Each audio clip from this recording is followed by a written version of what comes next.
Okay, everyone. It is officially 8:30 p.m. My name's Ron. I'm an alcoholic. Our speaker is coming in hot tonight, so he's due here any minute. So we'll read really slow until he gets here. So help yourself to some coffee and some cronuts and donuts, and let's take a second to thank Ed for his tireless work in that kitchen there, putting that together. Yo, Ed.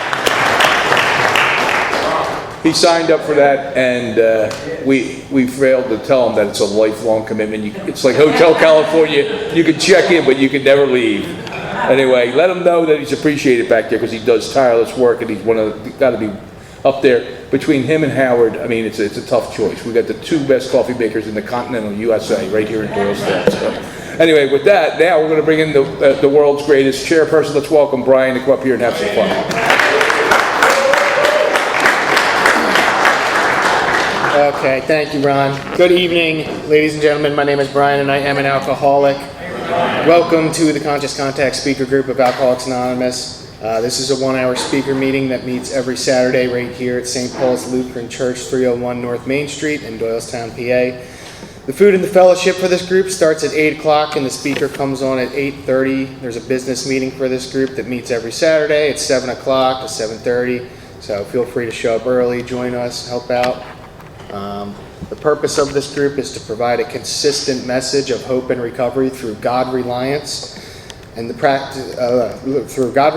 service to others through the practice and teachings of the 12 steps. We record all speakers so that others can benefit from their message of recovery. If you wish not to be recorded, simply ask. This is an open meeting of Alcoholics Anonymous. The group would like to welcome everyone, especially newcomers. So if you're new at this meeting for the first time or you're visiting from out of town, and you feel like introducing yourself on a first-name basis so we can welcome you? Chris, welcome. Yeah. I'm Ian, I'm not pretty alcoholic. Ian. I'm Brian, I'm alcoholic. Brian. Steve, alcoholic. Steve. Joe, alcoholic. Joe. I'm Brett, I'm an alcoholic. Brett. Jeff, I'm an addict. Jeff. I'm Darren, alcoholic. Hey, Darren. Bass, I'm alcoholic. Welcome. Okay, awesome.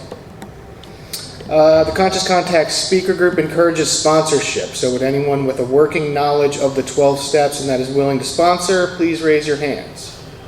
Okay, so you can look around the room. If you're new, you can look around the room. Those are like sponsors. You can grab one of those people after the meeting. You can grab any of us. There's always a meeting after the meeting, so grab somebody after the meeting. Hopefully we can help you get into the solution a little bit. Are there any announcements for the good of AA from the floor?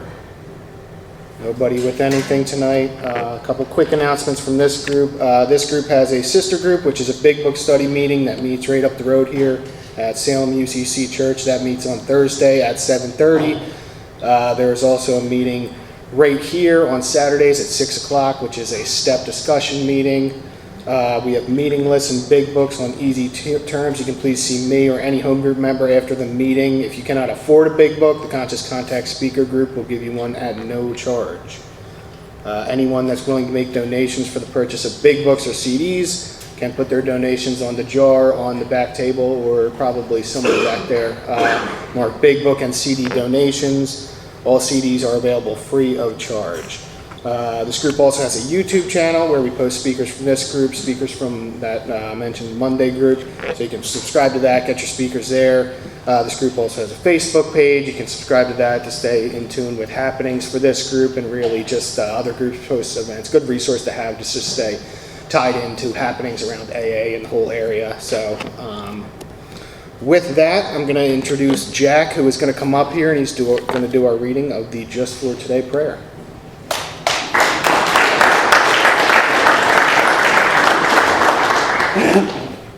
Hi, I'm Jack. I'm an alcoholic.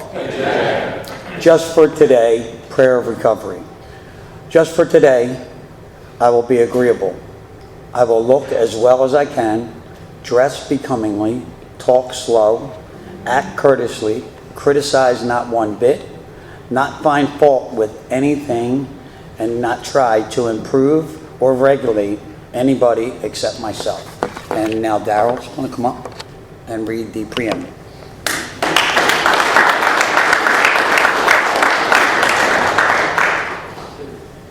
Darrell, alcoholic. This is the Alcoholics Anonymous preamble. Alcoholics Anonymous is a fellowship of men and women who share their experience, strength, and hope with each other that they may solve their common problem and help others to recover from alcoholism. The only requirement for membership is a desire to stop drinking. There are no dues or fees for AA membership. We are self-supporting through our own contributions. AA is not allied with any set, denomination, politics, organization, or institution, does not wish to engage in any controversy, neither endorse nor oppose any causes. Our primary purpose is to stay sober and help other alcoholics to achieve sobriety. And Carolyn has come up here to read the 12 steps of Alcoholics Anonymous.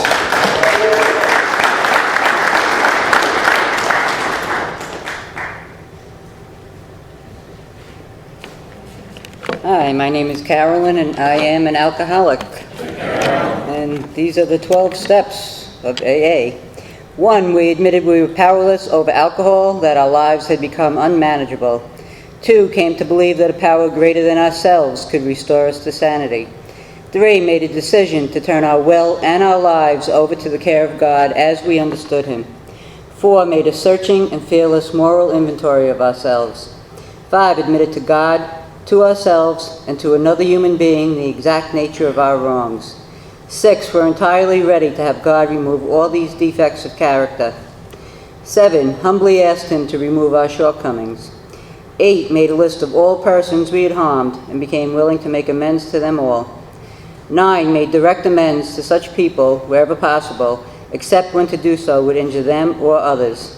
10, continued to take personal inventory, and when we were wrong, promptly admitted it. 11, sought through prayer and meditation to improve our conscious contact with God as we understood Him, praying only for knowledge of His will for us and the power to carry that out.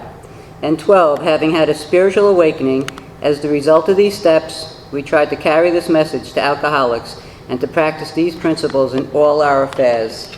And I'll bring Brian back up again. That's right, Brian.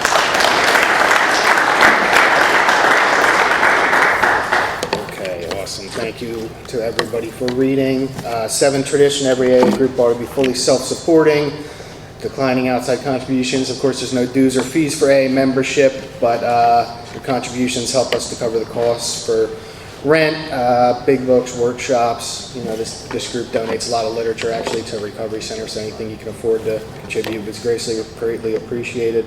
There's absolutely no smoking on church property. It's the church's policy, not ours.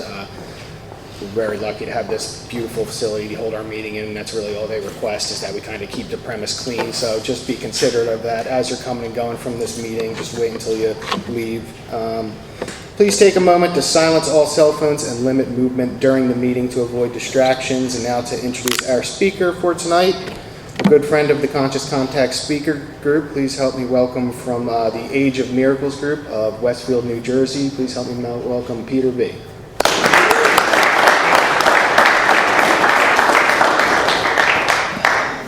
Thank you very much. My name is Peter. I'm an alcoholic.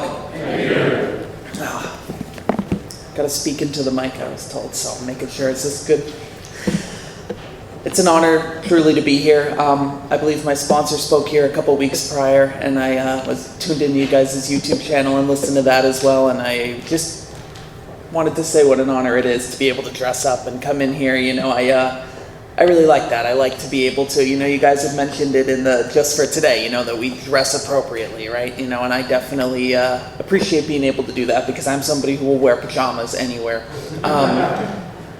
So anyway, to get started, you know, I like to qualify myself a little bit, because I feel that, you know, it is important for me to talk about recovery. You know, I don't want to come up here and give a drunk-a-log to you guys, because you guys have all heard that story already, both up on this podium, and you lived it, right? But I do feel it's important to give you a little bit of who I was, where I came from, because otherwise, if I only talk recovery to you, how do you know I'm even like you? But before I do any of that, anywhere I speak, I always talk about, when I say alcoholism, what I'm talking about. Because this book has a very specific definition for what that is. And it's broken up into 3 parts, right? The physical, the mental, the spiritual. The physical being also called the allergy, right? means that I have an abnormal reaction to alcohol. I have an abnormal reaction to a normal substance, right? That's what an allergy is. Any allergy you have, whether it be to pollen or penicillin or anything, it's an abnormal reaction to a normal substance. I have a reaction that it normally doesn't cause in other people, right? If it's penicillin, then I take it and I break out in hives, whereas in you, it may just, do what it's supposed to do, kill bacteria, right? But with alcohol, my reaction's different. Whereas all those other allergies, my body rejects it. With alcohol, my body demands more. When I put it in me, I have no power over how much more I put in my body after that. After that first one, all power, choice, and control is completely gone. That's my allergic reaction. That's what my allergy looks like. The next part is the mental obsession, right? That when I do put it down, because if all I had was the allergy, the solution would be simple, right? Just put it down, stop drinking. But we all wouldn't be here if it was as simple as that, right? Because I have something else going on called the obsession of the mind. Where when I do put it down, my mind is able to convince me somehow, some way to forget everything that's ever happened in my entire life, and that this time it'll be different. This time it'll work. This time I'll get that right concoction, that right combination. I can play chemist just the right way that I'll get it to work this time. And I'll have no consequences and nothing bad will happen, or I just don't care. It's insidious, and it comes in many, many different forms and many different ways, to the point that I've had myself having out-of-body experiences driving down to the liquor store against my will, because I'm completely powerless over this obsession, just as powerless as I am over that allergy once I put the first one in me. So I'm powerless over how many I put in me, and I'm powerless over the first one that I put in me. I'm done. That's all I got. I keep going in this entire circle forever and ever and ever. But the third part and the center of it all is what we call the spiritual malady. Right? A malady is just a sickness, a disease. And this is a disease of the spirit, which is why this program is a spiritual program. And this is a spiritual book. Right? That's why when we get in here and we see these steps on the wall, you see God. You see spiritual awakening, spiritual experience, because this is a spiritual disease that we're treating. There's a God-shaped hole in my heart, right? This spiritual malady, what it looks like to me is I'm restless, irritable, and discontent. That's my default. When I wake up in the morning, I do not feel okay in my own skin. I don't like the guy who looks back at me in the mirror. I want to kill that guy. I think he's a loser, and I think you all think the same thing.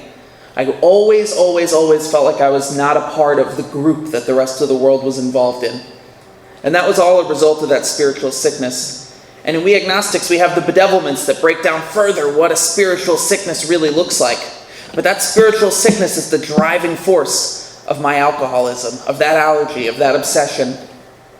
It's the reason I felt like I ever needed to pick up a drink in the first place. It's the reason it was so profound for me to do it. And it's the reason that I hurt and suffer so much when I'm trying to just stay sober and clench my fists to the podium, right?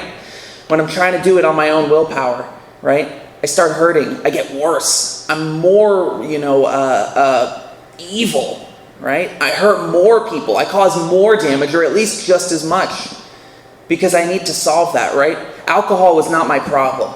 Alcohol is the solution to my problem. My problem is me. My problem is my thinking. My problem is this God-shaped hole in my heart sitting empty, ever growing each day, right? Where eventually I reached a point where even alcohol wasn't great enough to fill that hole anymore. So I had to turn to something that would always be great enough, something that is infinite, right? And that's God. So I was born in Brooklyn, New York, to a perfectly normal family, to a perfectly normal home life. And everything on the outside was A-okay. And if you looked at my life, it was picture perfect. But I didn't feel that way.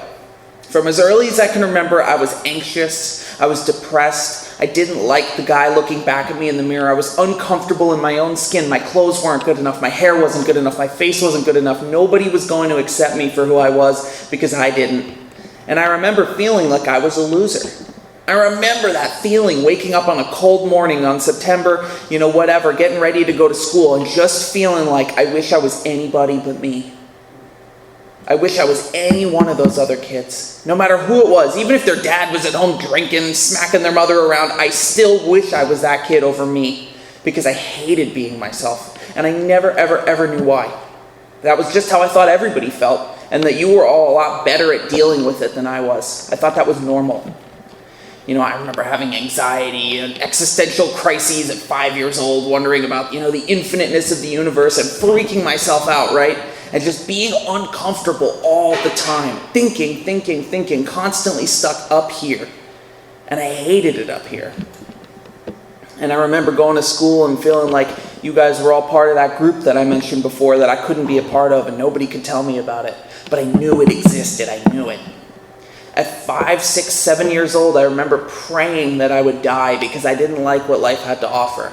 And I was raised Catholic, right? So my dad always told me, you need something, you pray to God for it, right? So that's what I prayed for because I did not want to live. I did not like what life had to offer. I saw it and I didn't want it. So eventually when I was around 10 years old, I moved out to New Jersey, which is where I live now. And, I went to school there. I made a couple friends, but I was mostly just a regular kind of do-gooder kid. I never really broke any rules. I never really did anything. I had trouble in school because I had, ADHD. But other than that, I managed. I did okay. I remember my mom would always say to me, right, A's and B's. A's and B's, that's what we're striving for. And later on, that kind of got a little lower, and she would go C's, maybe D's. But at the time, it was A's and B's. I was a good kid, right? But my dad, when I was 12, he got sick. He got diagnosed with multiple myeloma. And that was like the first time anything terrifying that I had always feared was happening in my life. I'd always feared losing a parent, right? I mentioned I was always afraid. I was full of anxiety, and that was that thing that I always feared, and it felt like it was coming to reality. But things held on for about 2 years, and everything was all good. But after that 2 years, he eventually got very sick, and he passed away. And he was my spiritual tie in this world. I didn't notice any of this at the time. This is all from, writing inventory and looking back on it, right? But he was my spiritual tie, my tie to God, the one who always told me God's the one that I can rely upon, right? So when God took him from me, I said, I can't rely on God for anything. What does God know, right? I'm 14. I need my dad. And I remember at that time, I all of a sudden did not care about being a good kid or following the rules or doing any of that stuff. All things that I did out of fear. But I was so angry and so uncomfortable. And I remember some kids at school that I knew were smoking pot, right? They were smoking and drinking. And they offered for me to come.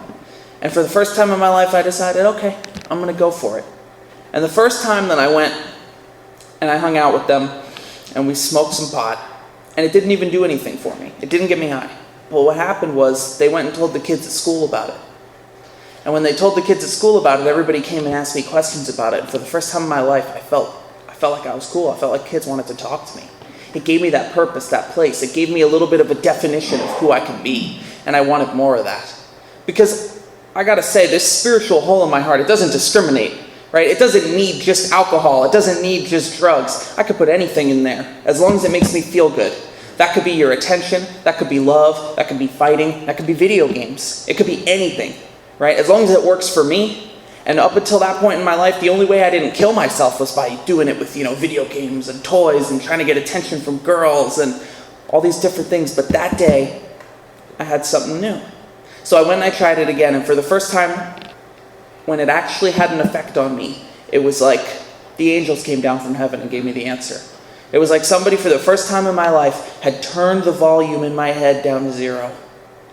All the chatter in my ears saying, you're not good enough, this guy's talking about you, that girl doesn't like you, all that went right down to zero just for a couple hours. And to be honest, even after that couple hours was over, I still felt good. Because I remember I said to myself, I found the answer. I didn't even know what it was the answer to, but I knew that I found the answer to something. Because that was earth-shattering, life-changing for me. And I decided right then and there, I want to feel like this as often as possible for the rest of my life. And I made promises to friends, we'll only do this on the weekends, or we'll only do this, and all that was a lie. I would just make different promises to different friends and go hop between groups so that I could do this every single day. I could start stealing money from my mom's purse so I could do it more and more and more. I just became obsessed. It became my entire personality. Everything that I ever wanted was finally in my life, and I was happier than I had ever been. It would be a lie if I told you every second of me out there drinking was miserable. It wasn't. Otherwise, I wouldn't have kept doing it, right? The only thing was, and I described it before, I became miserable because it stopped working. It stopped doing for me what I needed it to do. But at that point, I had fallen deep into this powerlessness that I described before, and I had no way to actually stop and put it down. And there was no human being on this earth that was able to do that for me or help me with that.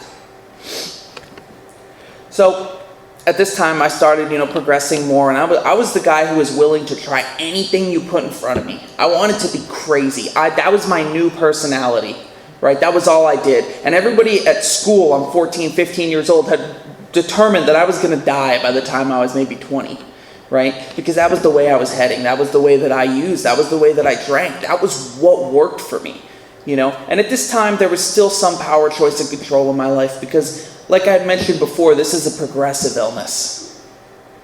Over time, it gets worse. Even right now, as I'm standing as a recovered man, over time, it's still getting worse. The only difference now is, and I mentioned this before, I have a solution that's infinite. I have a solution that works for me no matter how big that spiritual hole grows. I have a solution that will always work for me. Always. When I go up to a new guy and I start explaining what this program is, I tell him we have an option for permanent recovery. Permanent. And I use that word permanent, and I don't use it lightly. And I use the word recovery, and I use the word recovered too. I don't like using recovering. And I'm not here to get in a debate about it, right? Recovering, recovered, they're both fine. But for me, I use the word recovered for a reason, because they say it in this book, how many thousands of men and women have recovered from alcoholism. And it gives us that hope that there is permanent recovery. Now, to be clear, permanent recovery does not mean cured, right? Cured and recovered are two very different words. If I were cured, that would mean I could go drink again. I could drink like a normal person, and I'd be okay, right? I can't do that. I can never do that. That would be what cured is. But recovered is different. Recovered means I'm no longer suffering from a hopeless state of mind and body. I have recovered from that. That is not my experience today. Could I go back there if I stopped doing this right now? Absolutely. But as long as I keep doing this, it will keep working. There is no tolerance. I don't have to take breaks. I don't have to play around with all these different things. If I do it, it works. That's the beauty of this. However, this here is a list of things that I really, really don't want to do. Getting honest, making amends, telling my secrets to another person, helping other people when I hate other people. That stuff is hard for me. That stuff is impossible for me. As an alcoholic, I'm extremely stubborn, but on top of all of that, I'm lazy. I'm lazy to a degree that is beyond explanation, right? And I do not want to do any of those things. But I'm getting a little bit ahead of myself. I want to get to where I got in that part of my story. So I progressed, and eventually I got into a bunch of trouble. I got into tangles with the police and school, and eventually I got, mandated by the court to go to rehab. Right? When I got into that rehab, they told me about Alcoholics Anonymous. And I decided to go and check out well, I didn't really have a choice. I had to go and get my paper signed and go to these meetings. And I remember, I was looking on the website to go find a meeting in my area, and I found one that I don't think even exists anymore. And there was this group of guys there, and they were talking about the solution, but they were also given a little bit of their background. And they were talking about how, this one guy had all the liquor he could ever dream of surrounding him, and it wasn't enough. And he had talked about other aspects of this disease before that. He talked about that allergy. He talked about that obsession. He talked about things that I was beginning to relate to. Right? At this time, I had some power, choice, and control. At one point, my mom had caught me for a little bit, and I felt bad, so I stopped for a month. Right? That was something I could still do at that time. I was in this outpatient program while going to this meeting, and I wasn't drinking. Right? I made that happen. I still had that power at that time because I was still early on in my alcoholism.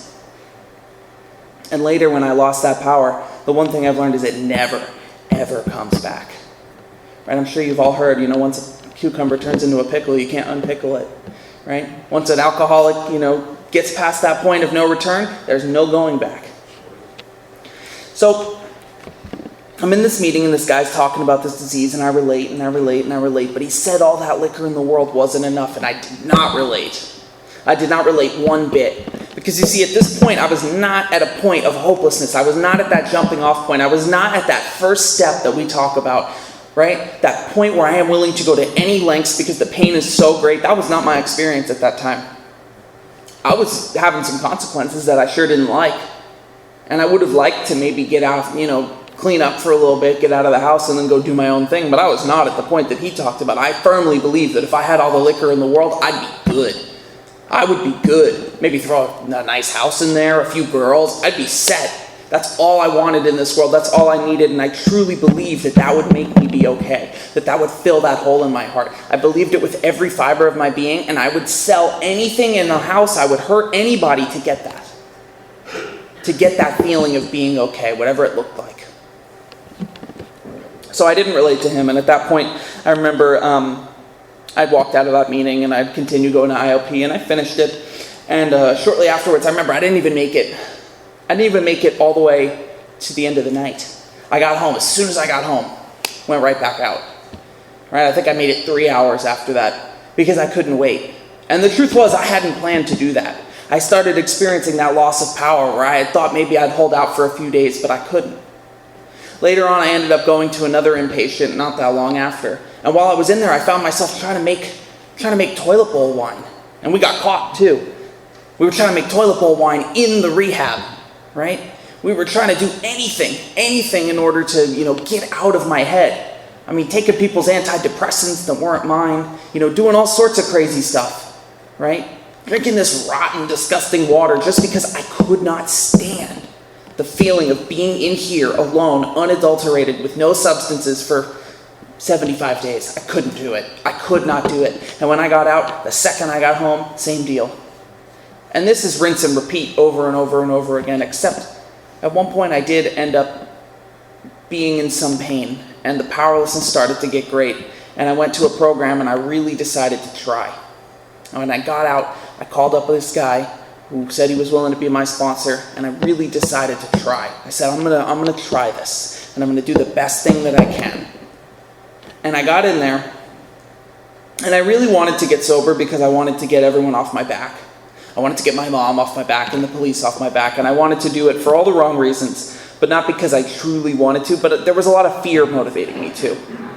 And in Bill's story, he talks about a couple different things, right? He talks about using willpower to stay sober. He talks about fear motivating him for a little bit. And he talks about one other thing that I'm actually spacing on, but regardless.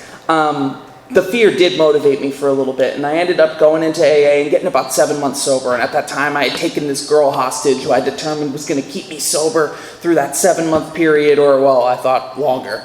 And my sponsor would give me some step work to do, and I would do it, but some of it, I was that guy where I wrote a mostly honest 4th step. I was the guy they talk about in Into Action, where they say he only thought his ego had been smashed. He only thought he had been humbled, because I did think that. I thought that after I shared that mostly honest 5th step, that I was going to be good, and that I was going to start feeling better. I thought after I made one amends that was enough, right? Because I'm a person who does things halfway. I think that if I do something halfway, I should get half the results, and I'm good with that. Except half measures don't avail us half results. They actually avail us nothing. And I had a sponsee at one point who had come to me complaining that he was hurting in sobriety. Had 9 months clean. And he said to me, I said to him, are you telling me that you're giving this 100% of your effort, that you're going all at it? And he said, no, about 75%, but shouldn't that get me something? And I stopped him. I was like, no. 75% measures avail us nothing as well. They don't avail us 25, 35, 75% results. They avail us nothing. This is an all or nothing type deal. That's why middle of the road solutions don't work for me. That's why I can't just show up and not drink and go to meetings. I can't do that. No matter what, I just drink. That's all I know. That's all I'm able to do. I had a guy who came up to me after a relapse one time. And I had known him in the program. He had been a friend of mine, and he came up to me after he saw me, put my hand up and say, I have one day. And he said, what happened? So I start telling him the story. I'm driving in the car, and he says, well, why didn't you pull over and call your sponsor? And I stopped. And I had nothing to say, because I truly had no idea. I had no idea how to answer his question, because I didn't know why I didn't do that. That seemed like a good idea. You're right. Why didn't I do that? And right after that, I met with my sponsor to do some step work, and I'm at his house, and I asked him that. I said, hey, this guy, he asked me this question, and why didn't I do that? And he said, of course you didn't do that. You're an alcoholic. You don't have the power to do that. You're powerless over this. And that guy maybe just didn't understand, or maybe he's not suffering from what I'm suffering from. But I don't have the power to just pull over the car and call my sponsor. And truthfully, I've never done that in my entire life. I've never had a sponsee do it either. I maybe had a sponsee call me outside a liquor store once, but they drank like the next day. You know, I've never actually stopped on the way. Once I'm going there, I'm going. I'm powerless. So getting back to where I was, 7 months I'd gotten in this program, and I had started to build up a fellowship around me, but I was still anxious and hurting every single day. I was miserable. And there was one guy who was just as miserable as me, who came in and around the same time as me, and we got along because we had the same sponsor, and my sponsor had introduced us, and we're talking about a couple different things, and this guy was just sick. He would make all these dirty jokes at meetings. He hated God, and he liked fighting with people about it, and he would always argue and complain and all this crazy stuff, and I thought it was awesome at the time, right? And I would talk to this guy all the time, and at the end of my 7 months, my girlfriend had dumped me. I was miserable. I was certain that drugs and alcohol would make me feel better, and I was itching to go out the door. And I would listen to this guy, and he shared. And I remember he said that because of a power greater than himself, the obsession to drink and drug was removed from him. He had had a spiritual awakening, and I was floored. And I was mostly floored because I was like, you hate God. He doesn't even like power greater than himself. Like, he still was like, I know what you're saying, that's God, right? No. He had gotten this. The obsession to drink was removed. That was all I wanted. I didn't understand that you could get happy, joyous, and free, get a life beyond my wildest dreams no matter what the outside looked like. None of that computed in here. I really just wanted the obsession to go away. And for me, maybe briefly it did, but it was back in full swing. But for him, it wasn't. And we had the same sponsor, so I knew it wasn't my sponsor's fault. I knew there was something that I hadn't done. And that guy saved my life that night. Because I don't really think I would have ever come back to AA if it wasn't for him.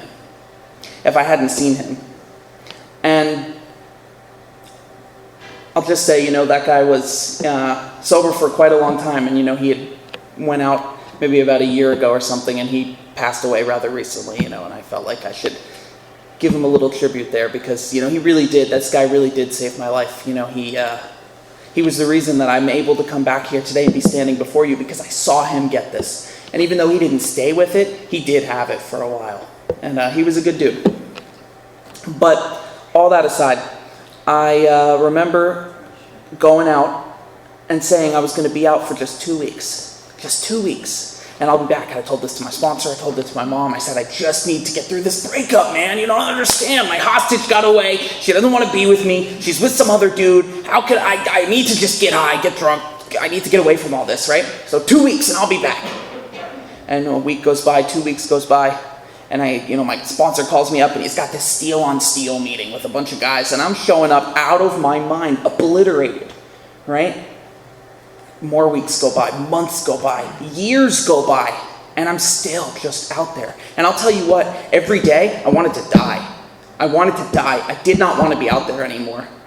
It was painful, it was hurting. But yet, there I was every day. The power, choice, and control were gone. I used to be able to stay sober off fear, not anymore.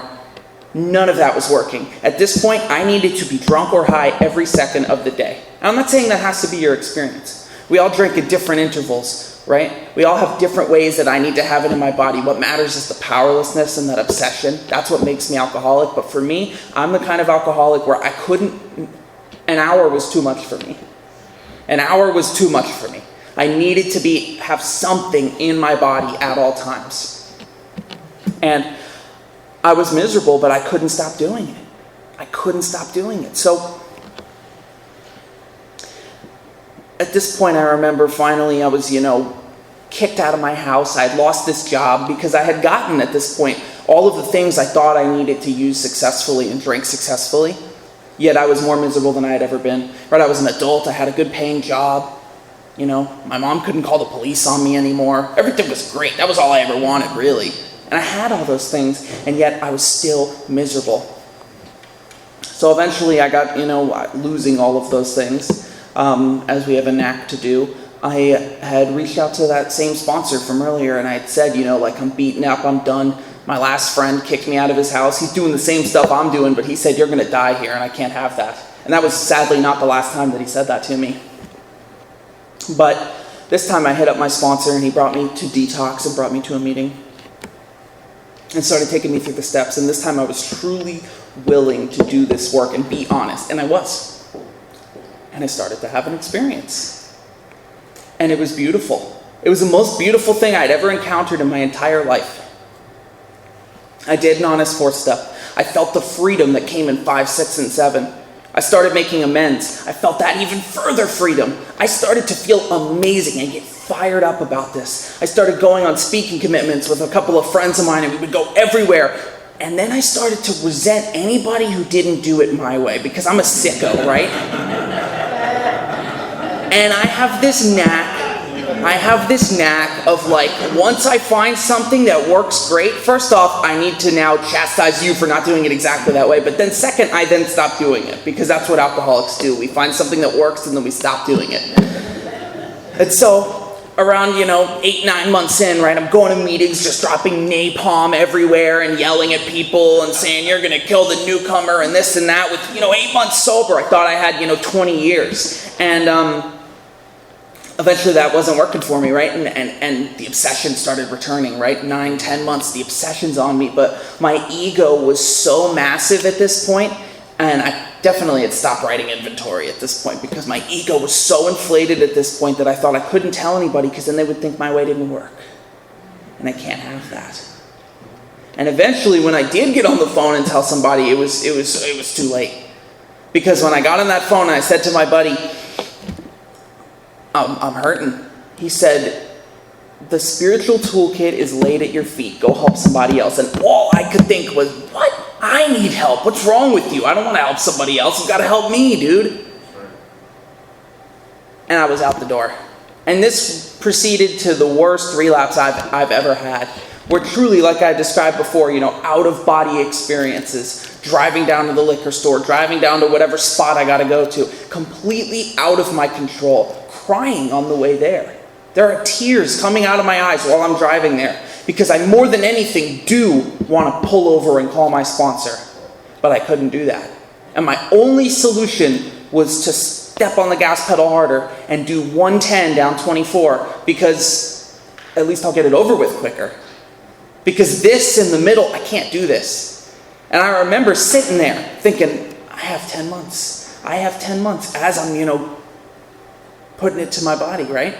I have 10 months, and it's just down the drain, gone. Because at that point, the time was all I had left to hold on to, because there was no recovery of any kind. And I was out there probably, thank God, for only like a month. But it was one of the worst months of my entire life. And I had tried to go to detox in the middle of it.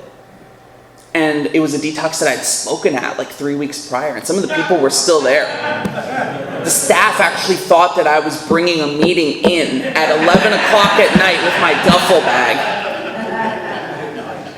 And I had to sit there and explain, be like, no, sorry, here's my clothes.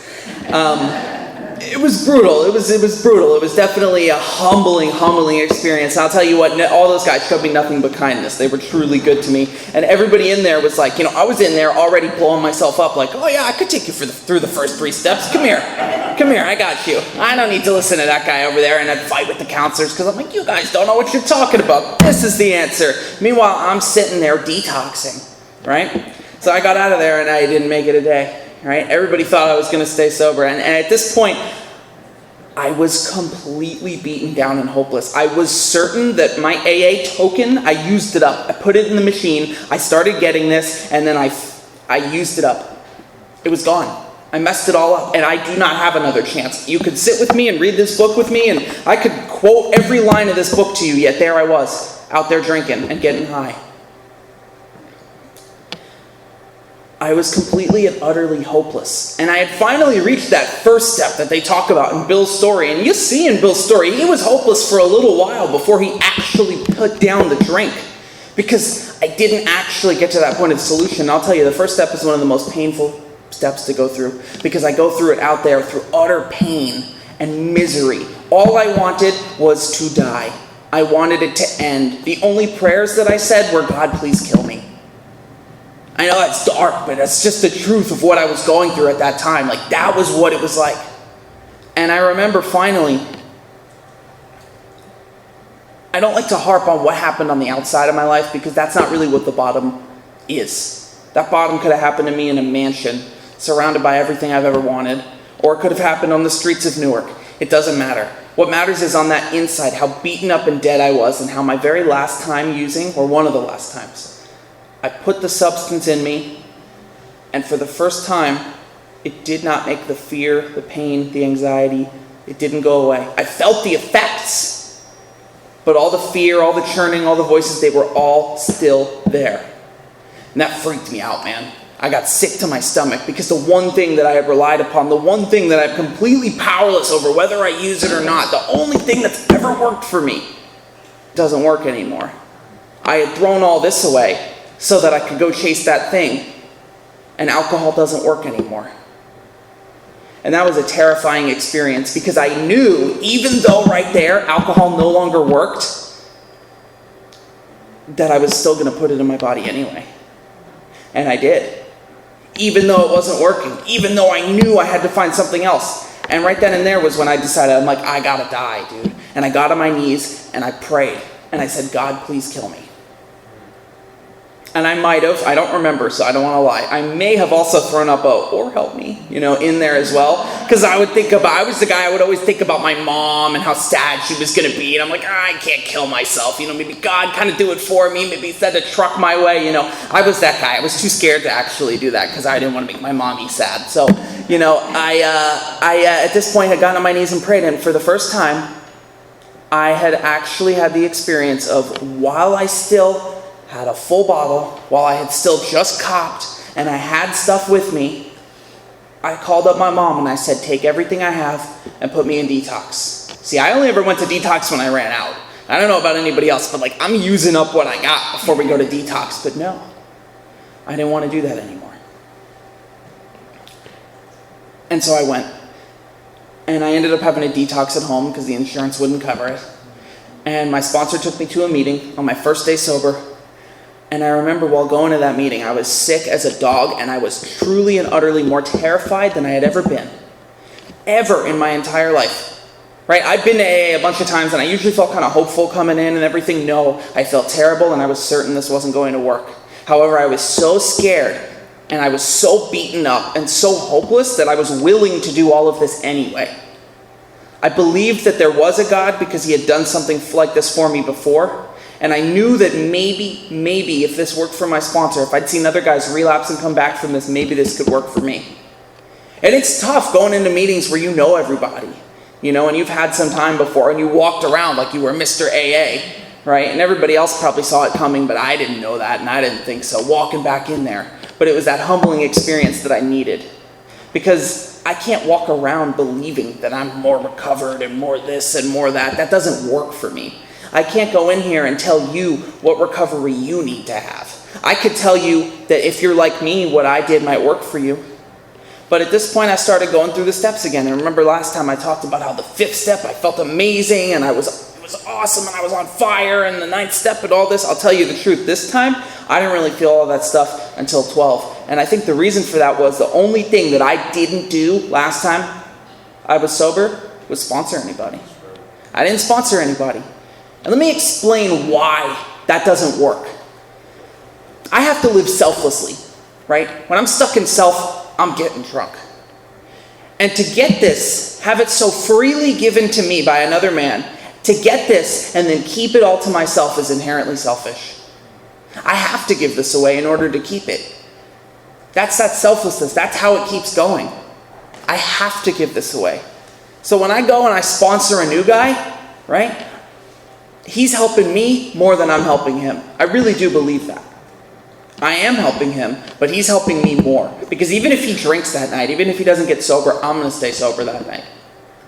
So I went through all these steps, and it was not, as exciting as it was the first time, because, I was like, I'd done this before, and I've used up my token, like I told you all I believed, and I thought I was schizophrenic, because there were voices in my head telling me to drink. And I thought I was sicker than all of you, right?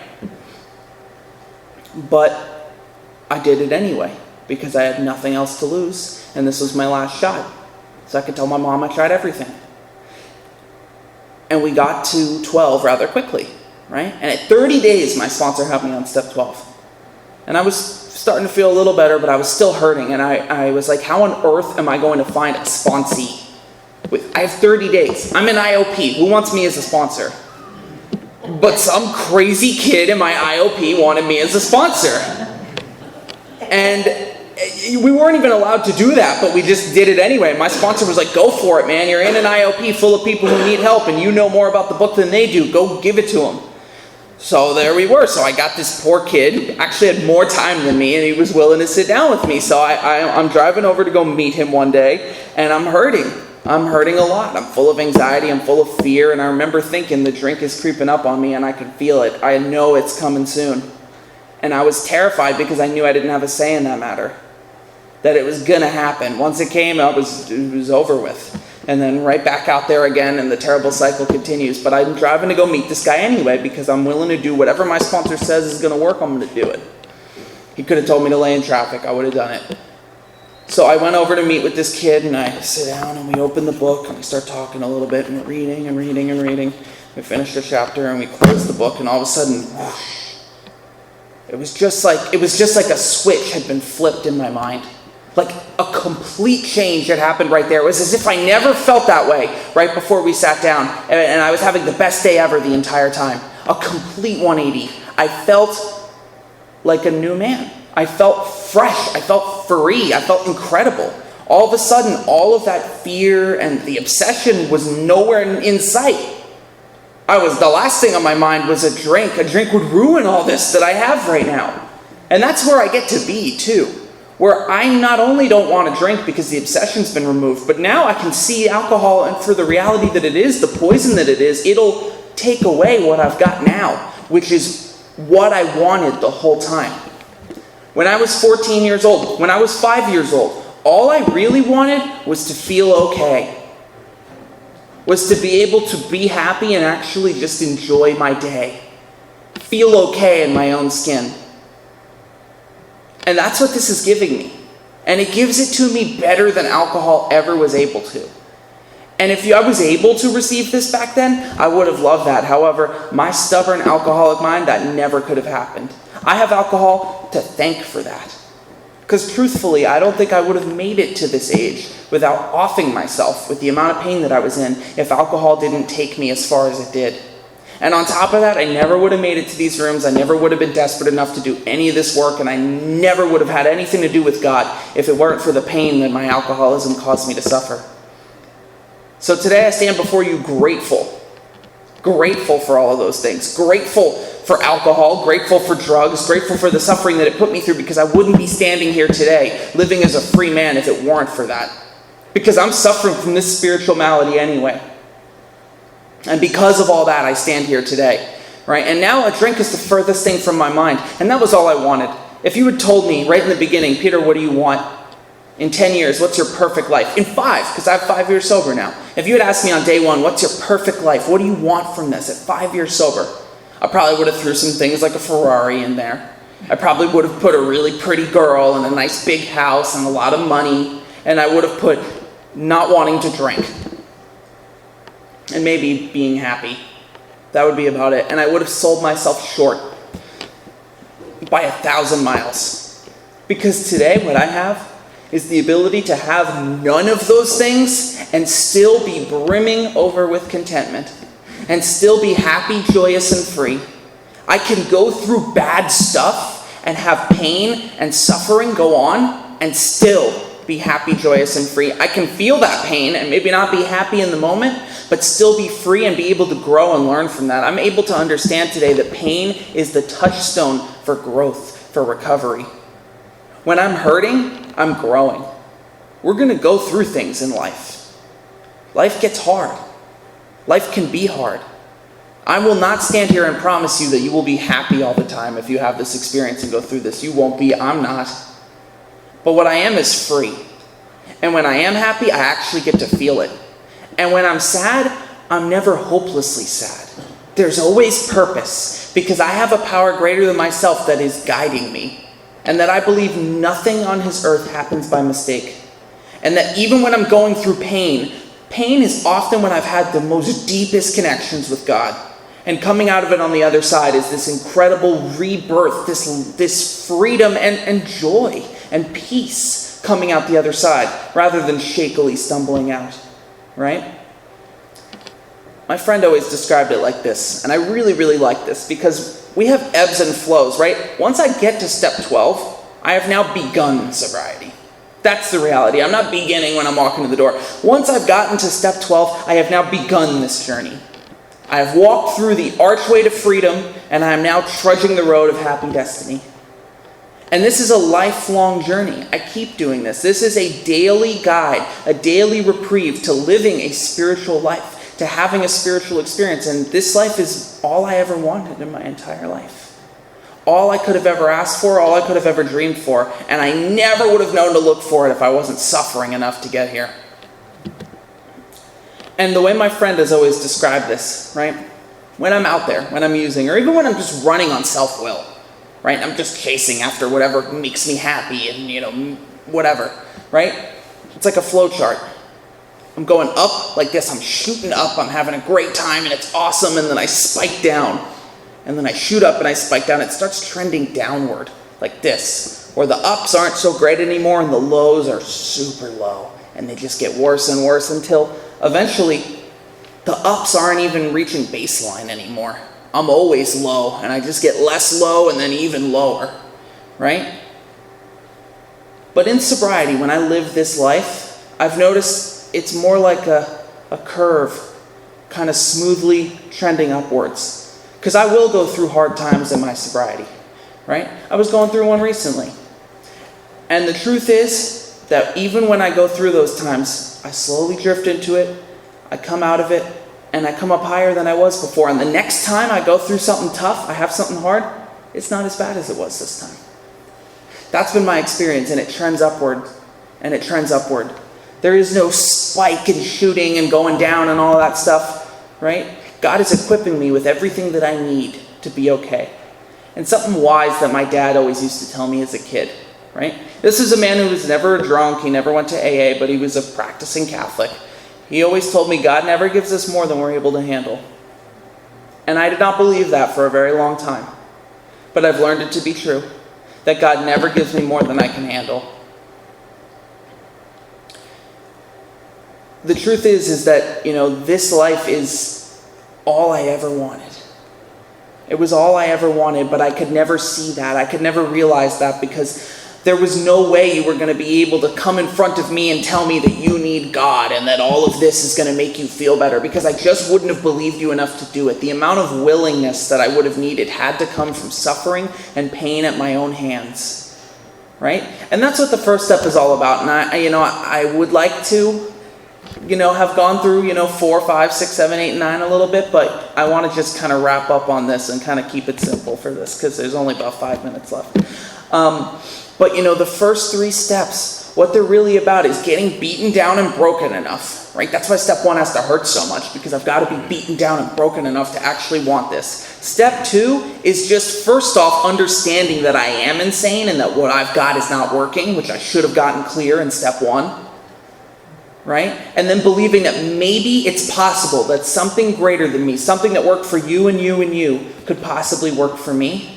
And step 3 is making a decision to do that, to follow that God, to follow that higher power. And here's the best news. You can come in here and not believe in God and still have this experience.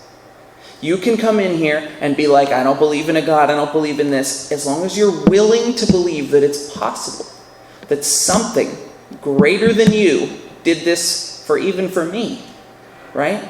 Then you can just rely on that. All that willingness needs to do is be enough to get you to move forward onto those next steps, to believe that maybe this is possible. Even if you're almost certain that it's not, just that little bit, that little tiny bit of willingness. That's all it takes. That's all I need. And I can be like I'm an atheist the whole time. I really was not sure that there was a God when I came in here. And I've had sponsees who were certain there wasn't one. But they were so beaten down and so broken that they were willing to try anyway. That they were willing to say, maybe whatever worked for you can work for me. And maybe if I throw a prayer out into the ethos, maybe that'll do what my sponsor tells me it's going to do. That's all I need. That's all I need. I don't need to come in here and have this come to light experience, because this is a guide to a spiritual awakening. This is a guide to a spiritual experience. That is the result of what I'm going to get. And it's going to be my own experience. And you and you and you and you and you are going to all have different experiences with a different understanding of this different power. And it'll come to you in its own way, but if you do the work, you'll get the results. And I'm going to finish off on this metaphor that I believe I stole from someone, but I can't for the life of me. I've been using it for so long, remember who I took it from. So whoever you are, good job. There was this person who had once said that if you have the recipe for a cake, right, and you put all the ingredients in the bowl and you whip it up, and crack your eggs, and you do everything you got to do, flip it over and you shove it in the oven and slam the door, turn the heat on, do everything you're supposed to do. You follow the instructions to a T. Does it matter if you believe a cake is going to come out of the oven? No. You follow the instructions, you're going to get the result that you worked for, right? It works the same thing for AA, right? I could be almost certain that this is not going to work. I could be certain that it's not going to work, but if I'm so broken and willing to do this anyway, then I'll get the results. I hope I brought you guys a decent meeting, and I hope I was able to be of service to at least somebody in this audience. And I would like to just say real quick that, once again, it was an honor to be invited to come here. This is a beautiful space you guys have gotten. Yeah, thank you guys so much for letting me share.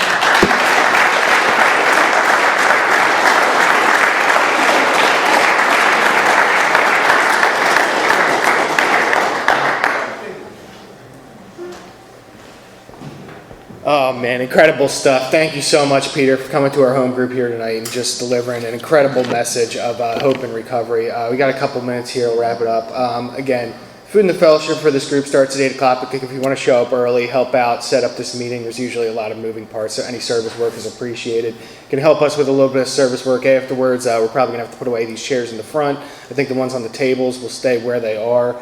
But that's about it. Thanks to everyone who read. Thanks to Ed in the back for helping out with the kitchen. It is customary for us to thank our speakers. They come here on their own time and expense, so usually if you care to join us, we'll form a line in the front if you want to thank our speakers personally, and if you do care to join us, we will close it with we have a nice way of closing.